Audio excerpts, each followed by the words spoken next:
Karena kita sering dengar kata-kata template atau kalimat template yang bilang kayak gini, ambil baiknya, buang buruknya. Nah, itu aku sebenarnya kurang setuju dengan ungkapan itu. Sebenarnya baik dan buruk itu harusnya kita terima semua.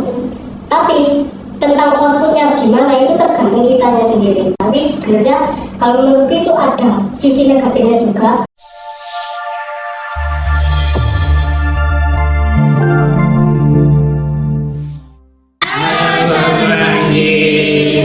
Perkenalkan, saya Sisil. Saya Nisa. Saya Reza. Saya Berwira. Saya Rina. Hari ini kita akan bedah buku Dengan berjudul Bagaimana Berpikir dan Bermimpi Secara Kreatif. Ini ada di dalam buku David yang berpikir dan berjiwa besar. Oke. Dari pembahasannya di buku ini adalah bagaimana berpikir dan bermimpi secara kreatif. Kira-kira di teman-teman apa sih? Dan bagaimana sih berpikir dan bermimpi secara kreatif itu? Boleh dibantu? Dari siapa dulu? Kalau dari saya bermimpi biar apa ya, kayak lebih berkreatif atau apa gitu ya. Yang utama sih konsumsi kita dalam bentuk preferensi. Jadi kreatif itu tumbuh karena kita tuh sering berinteraksi, melihat atau sesuatu hal yang baru dan dianggap itu sama orang itu masih awam. Jadi seakan-akan kita bisa mengkreasikan apa yang kita lihat, apa yang kita rasakan atau apa yang kita dengarkan itu bisa kita olah menjadi hal yang kreatif gitu. Jadi kreatif itu lebih tepatnya itu kayak memperbarui sesuatu hal yang baru yang terlihat fresh dan juga jarang dilihat oleh orang lain. Jadi kurang lebih kita selain ingin apa yang menjadi kreatif ya kita harus memiliki beberapa referensi atau preferensi yang baik juga sih. Misal kalau kita lagi ada masalah terus aku punya pemikiran A nih untuk memecahkan masalah A, tapi di satu sisi lain kita juga ada referensi buat memecahkan masalah di opsi yang B gitu. Jadinya nggak cuma memacu satu opsi aja gitu. Jadinya kita juga berpikir kreatif gimana caranya untuk mengolah pemikiran kita untuk berpikir secara luas gitu sih. Menurut saya sih berpikir kreatif itu lebih ke sebuah pengalaman atau kayak ya hampir sama seperti yang dibilang sama Mbak Nisa atau Mas Reza, itu kayak referensi yang kita cari. Jadi kayak misalnya kita udah sering ngelakuin itu, jadi kita udah banyak pengalaman, jadi kan referensi kita makin banyak dan apa yang bisa kita olah dari yang udah kita alami itu menjadi sesuatu yang lebih baru lagi, jadi kayak dikembangkan lah istilahnya dan nggak monoton seperti itu terus kayak gitu. Ini kalau dari sudut pandang aku sendiri ya, tentang berpikir kreatif itu selama ini mungkin secara umum kreatif itu dianggap sebagai hal yang positif aja, tapi sebenarnya kalau menurutku itu ada sisi negatifnya juga. Dalam hal ini mengenai dua kategori, satu kreatif sama yang kedua itu efektif. Orang yang kreatif atau cara yang kreatif atau jalan atau metode yang kreatif itu belum tentu efektif. Kreatif di sini mungkin dideskripsikan sebagai jalan baru atau cara baru yang out of the box, beda dari yang lain dan semacamnya. Tapi apakah itu efektif, itu belum tentu. Nah, maksud saya kreatif yang sisi negatif itu adalah oke, kita pakai cara baru, kita pakai metode baru, tapi tidak lebih efektif dari cara yang lama. Jadi kayak gitu. Jadi kreatif nggak selalu positif gitu sih. Oke. Yes. Oke, dari kesimpulan bisa saya tangkap kalau setuju nggak sih kalau misalnya kreatif itu adalah suatu hal yang misal sebelumnya kita melakukan A, tapi akan dianggap kreatif dengan kita menggunakan ya betul cara yang baru dan sebagainya. Itu setuju ya berarti ya, kata dasarnya kita ambil kreatif. Kreatif itu berarti gimana cara untuk membuat hal-hal yang baru dan berbeda. Seperti itu ya. Dan buku ini juga bagaimana sih berpikir dan bermimpi secara kreatif itu. Misal nih kita bermimpi, oh saya pengennya A, B, C, D, F. Oke, next time kita pengen mengubah gimana sih cara untuk bermimpi yang kreatif yang seperti apa ya. Mungkin kalau misalnya kita hanya sekedar bermimpi yang ada di angan-angan dan sebagainya. Misal dengan cara kreatif itu, misal dari yang ada di angan-angan itu teman-teman misal gunting, misal kalian pengen rumah. Selama ini kan aku pengen beli rumah Mbak, udah hanya ada di dalam mimpi dan hanya ada di dalam ingatan kalian. Nah, kalau misalnya kita mencoba pada umumnya ya, nah kita bicara pada umumnya. Tapi ketika kita mulai memiliki pemikiran yang kreatif dari yang kita pengennya beli rumah itu bisa jadi nih divisualkan dari teman-teman. Jadi nggak hanya ada di dalam pikiran tapi juga kita visualkan seperti itu. Nah di dalam buku ini tuh ada saran yang bisa kita pakai. Yang pertama adalah hapus kata tidak mungkin baik dari pikiran Anda maupun kosakata pembicaraan. Bahwasanya memang kreatif itu tidak misal nih aku bilang gak bisa mbak aku kreatif kayak gitu, gak ada rata-rata kayak gitu karena semua orang itu boleh dan bisa untuk kreatif. Tinggal gimana caranya kita dalam pikiran kita bahwa alam sadar kita bisa istilahnya bisa untuk berpikir kreatif. Pokoknya di situ sih. Kemudian yang kedua, pikirkan sesuatu yang istimewa yang selama ini Anda ingin lakukan, tetapi Anda rasa Anda tidak dapat melakukannya. Jadi misal nih kayak yang tadi kalau yang aku ucapkan berarti kan kita pengen rumah nih, kita nggak bisa. Nah yaudah coba kita menggunakan cara yang lain, yaitu kita visualkan, yaitu kita gambarkan bahwasanya oh iya aku pengen rumah yang seperti ini, seperti ini, seperti ini. Jadi waktu misalnya itu ditempelkan di kamar dan sebagainya, ketika teman-teman bangun tidur melihat oh iya saya pengen rumah yang seperti itu, insya Allah nanti juga akan dapat tercapai kayak gitu ya. Kemudian di sini juga ada berpikir yang tradisional adalah musuh nomor satu untuk orang yang tertarik pada program keberhasilan pribadi yang kreatif. Cara berpikir tradisional itu membuka pikiran Anda, menghambat kemajuan Anda, mencegah Anda mengembangkan kekuatan kreatif. Ada 3 cara untuk memeranginya. Jadi semoga kita tidak lagi ada yang di pikiran tradisional, tapi kita semua sedang berada di pemikiran yang kreatif. Yang pertama adalah jadilah orang yang bersedia menerima gagasan. Sambut baik gagasan. Menurut teman-teman kenapa sih kita harus menjadi orang yang menerima gagasan? Ada yang bisa bantu nggak dari Mas Perwira? Gimana tadi melakukan? Jadilah orang yang bersedia menerima gagasan. Oh ya, jadi orang yang menerima gagasan itu berarti membuka pola pikir akan kemungkinan-kemungkinan hal baru. Jadi menurutku betapa pentingnya itu tentu penting sekali karena ya itu menambah referensi juga seperti kata Mas Reza tadi, menambah referensi juga menambah peluang resiko yang lebih bervariasi gitu. Jadi kan nggak selalu ini kita harus ngalamin sesuatu itu dari diri kita sendiri, tapi bisa kita belajar dari pengalaman seseorang. Nah ini mengenai gagasan juga, gagasan kan berarti timbul dari faktor eksternal, yaitu orang lain ya, dari orang lain ke kita. Nah dari situ kita bisa belajar banyak hal yang sebenarnya kita nggak perlu mengalami itu sendiri. Tapi karena orang lain memberikan gagasan itu, sehingga kita dapat pelajaran dari situ. Oke. Kalau Mas Rizal setuju nggak kira-kira atau ada pendapat lain? Sebenarnya hampir sama. Oke, kalau Mbak Rita ini dong. Kalau Mas Reza juga idem ya. Oke, kita setuju ya bahwasanya memang kita perlu kritik dan saran. Biasanya seperti itu ya. Ide itu nggak hanya di kita atau kreatif itu nggak hanya di kita, tapi di orang lain tuh juga bisa.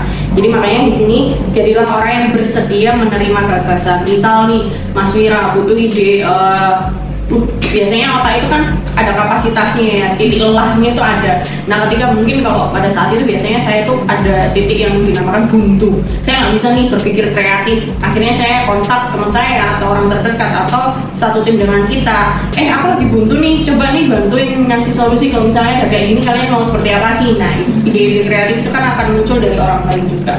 Poin kedua adalah jadilah orang yang suka bereksperimen. Dobraklah rutinitas yang tetap. Mungkin bisa dibantu dari Mbak Cecil, kenapa kita harus jadi orang yang eksperimen? Kalau menurut saya sih supaya keseharian kita nggak monoton ya. Jadi kayak kalau misalnya nih kita udah ngalamin hal A, terus nanti ada resiko A. Sebenarnya hampir sama kayak yang dibilang Mas Fira juga, ada resiko A. Nah kan kalau setiap harinya kayak gitu kan otomatis kita nggak berkembang juga kan. Nah kalau misalnya kita ada keseharian A, terus ada keseharian B, nanti ada resiko A, resiko B, terus ada pengalaman yang lain juga. Jadi kita kan lebih berkembang, lebih tahu juga mana yang kira-kira baik juga untuk kita, mana yang harusnya kita lakukan dan mana yang harusnya nggak kita lakukan, yang harus kita hindari. Seperti itu. Oke, terakhir ada 3 kan ya. Yang terakhirnya adalah jadilah progresif, bukan regresif. Bukan itulah cara kami biasa mengerjakannya, maka kami harus mengerjakan dengan cara itu. Melainkan bagaimana kami mendapatkan dapat mengerjakan lebih baik daripada cara yang biasa saya lakukan. Boleh nggak dibantu Mbak Nisa? Paham nggak sih kira-kira dengan kata-kata ini bagaimana? Sebenarnya gini, contohnya seperti ini. Tadi kan jadilah progresif bukan yang regresif. Biasanya kalau yang si regresif itu adalah ya itu cara kami untuk mengerjakan, biasanya kan seperti itu tuh ya kan. Nah tapi kita ubah dengan kata-kata yang seperti ini. Bagaimana sih kita dapat mengerjakan ini, misalnya suatu hal itu ya lebih baik dari cara kita.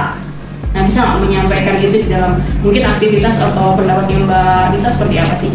Ini sih kalau progresif ini berarti itu kayak gimana cara kita untuk mengerjakan itu kan Mbak. Kan biasanya kayak yang dikerjakan orang lain itu belum tentu kita mengerjakan seperti itu. Jadinya kita juga punya cara sendiri untuk mengerjakan hal yang kita kerjakan itu Mbak.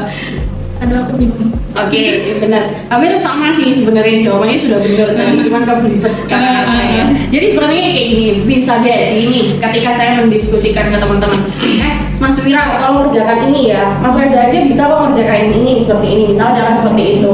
Nah seharusnya ada beberapa hal yang memang mungkin berbeda nih karena sistemnya berbeda. Bisa jadi apa yang dilakukan sama Mas Reza itu beda dengan yang dilakukan oleh Mas Purwira. Jadi nggak bisa kita tetapkan satu alur seperti itu. Kayak gitu. Nah, poinnya sebenarnya itu adalah bagaimana saya bisa mengerjakan ini, tugas ini. Kayak gitu sih polanya. Jadi misal nih, ada suatu tugas saya kasihkan di Mas Perwira sama Mas Reza. Mas Reza bisa cepat 1 hari kayak gitu ya. Oke, kemudian dia Mas Perwira nggak bisa misal 2 hari atau seperti apa kayak gitu kan. Nah, akhirnya yang jadi miss adalah kenapa kayak gitu kan. Nah, berarti ada cara nih yang harusnya bisa kita terapkan yang mungkin caranya bisa sama tapi kembali lagi ke personally yang nanti akan dipikir oleh teman-teman sendiri bagaimana sih caranya untuk mengerjakan hal itu. Misal nih kisi-kisinya tadi kalau Mas Reza bilang seperti ini, aku aja bisa Mbak mengerjakan itu karena aku mengerjakan skala prioritas terlebih dahulu, misal seperti itu. Oke, kita terapkan skala prioritasnya kayak gitu, bukan cara yang dikerjakan. Misal ada beberapa poin pengerjaan Mas Reza menggunakan cara yang A, B, C, D, E. Nah, Mas Perwira karena ditunjuknya prioritasnya, maka tentukan dulu prioritas. Ibaratnya seperti itu. Jadi bagaimana cara kalian bisa menyelesaikan itu dengan cara berpikir kreatifnya teman-teman, gitu ya. Oke, terus di dalam buku ini juga itu ternyata ada 3 program tahapan yang bisa kita coba untuk menunjangkan kreativitas. Yang pertama adalah dorong orang lain untuk berbicara. Jadi misal kita minta pendapat yang tadi gagasan ya. Kemudian yang kedua, uji pandangan kita dalam sebuah pertanyaan. Ibaratnya kayak gini, gimana ya caranya saya bisa menyelesaikan case ini, misal seperti itu. Itu akan menimbulkan kita secara pemikiran kita kreatif gitu. Jadi ubah apapun itu jadi pertanyaan. Jadi sudut pandangnya kita yang tadinya seperti ini, nah coba di dalam diri kita ubah menjadi pertanyaan, misal seperti itu. Wah susah nih, gimana ya caranya? Nah itu kan pertanyaan, gimana caranya untuk bisa mengubah suatu instruksi itu menjadi mudah. Kemudian yang ketiga adalah berkonsentrasilah pada apa yang dikatakan oleh orang lain. Jadi poinnya itu ketika tadi gagasan ya, kita minta ide sama orang, poinnya aja yang perlu kalian tekankan. Gimana sih sebenarnya kalau yang tadi sebenarnya caranya yang dilakukan itu akan sama, tapi kuncinya adalah gimana sih? Tentukan prioritas, poinnya gitu kan. Jadi kalau misalnya sebenarnya caranya apa aja itu banyak, tapi poinnya satu, tentukan prioritas gitu sih. Mau nanti caranya teman-teman menentukan prioritas pakai grafik A atau mau pakai tabel terserah, caranya bisa beda-beda ya. Tapi kalau misalnya kita kunci satu aja, oke, tentukan prioritas, oke, itu yang kita kunci. Jadi fokuskan pembicaraan ke teman-teman kalian. Misal kalau kalian minta pendapat, aku butuh kreatif nih, oke, fokus di mana gitu. Itu yang kita kunci. Oke, kemudian dari buku ini juga akhirnya ada 3 cara untuk memelihara dan mengembangkan gagasan. Yang pertama, jangan biarkan gagasan kita lepas. Yang kedua, tinjau gagasan Anda. Dan yang ketiga, tanam dan pupuk gagasan Anda. Jadi ibaratnya kayak gini, teman-teman punya gagasan kan ya. Nah, terus di dalam gagasan itu, ini ibaratnya kayak ide lah. Di dalam ide itu perlu teman-teman pastinya terapkan. Nah setelah diterapkan dievaluasi. Kalau memang secara garis besar memang mempermudah jalannya teman-teman, oke, jalankan, tanamkan, dan selanjutnya kalian lakukan seperti itu kan. Tapi kalau misalnya tidak sesuai, maka kalian harus kembali ke nomor yang pertama, yaitu cari guru. Terus seperti itu nggak sih? Atau ada pendapat lain dari teman-teman terkait dengan jangan biarkan gagasan kalian lepas, kemudian tinjau gagasan kalian, kemudian tanam dan pupuk gagasan Anda. Mungkin dari Mas Reza deh, gimana Pak? Kalau dari saya ya, kalau misalkan kita tidak ingin kayak melepaskan gagasan atau masukan atau kritik seperti itu ya, alangkah baiknya kalau kita itu kalau misalkan melakukan sesuatu hal terus kita mendapatkan kritik atau gimana itu atau gagasan itu juga kita terapkan, tapi dengan kapasitas kita sendiri. Jadi dari kapasitas diri kita sendiri itu apakah emang bisa dilakukan secara struktur atau gimana. Jadi nanti dari hasil tersebut apakah itu menjadi hal yang lebih baik atau bisa jadi menjadi hasil yang jadi buruk juga. Nah, dari situ kita juga perlu mengevaluasi itu semua, karena suatu hal yang berbentuk kreatif dan misalkan kita mendapatkan kritik atau ide dan lain-lain, mungkin hal itu tidak bisa diterima oleh orang kalangan banyak atau enggak di luar konteks gitu loh. Jadi dari evaluasi itu juga kita bisa tahu kapasitas kreatif kita itu seperti apa dan apakah itu relate dengan apa yang kita butuhkan saat itu juga. Oke, good. Oke, dari pendapat Mas Reza ada yang setuju atau ada pendapat lain dari teman-teman? Mungkin kalau dari aku mau nambahin dari Boleh. Mas Reza sedikit. Ya, mengenai baik buruknya gagasan tadi, kan kita sering dengar kata-kata template atau kalimat template yang bilang kayak gini, ambil baiknya, buang buruknya. Nah, itu aku sebenarnya kurang setuju dengan ungkapan itu. Kenapa? Sebenarnya baik dan buruk itu harusnya kita terima semua, tapi tentang outputnya gimana itu tergantung kitanya sendiri. Gimana kita menjadikan yang baik tadi menjadi lebih baik dan menjadikan yang buruk datang dari kita itu sebagai pelajaran. Kayak gitu sih mungkin. Oke, ada tambahan lagi dari kalian berdua? Oke, berarti semuanya setuju lah ya terkait dengan 3 hal yang tadi disampaikan oleh buku ini, bahwasanya memang kita harus istilahnya mencari gagasan, kemudian kita evaluasi gagasan tersebut, kemudian kalau memang sudah cocok sama kita, oke, kita terapkan ke dalam keseharian kita. Oke, mungkin udah bukunya sampai di sini saja dan kita akan ketemu lagi di next time. Bye bye.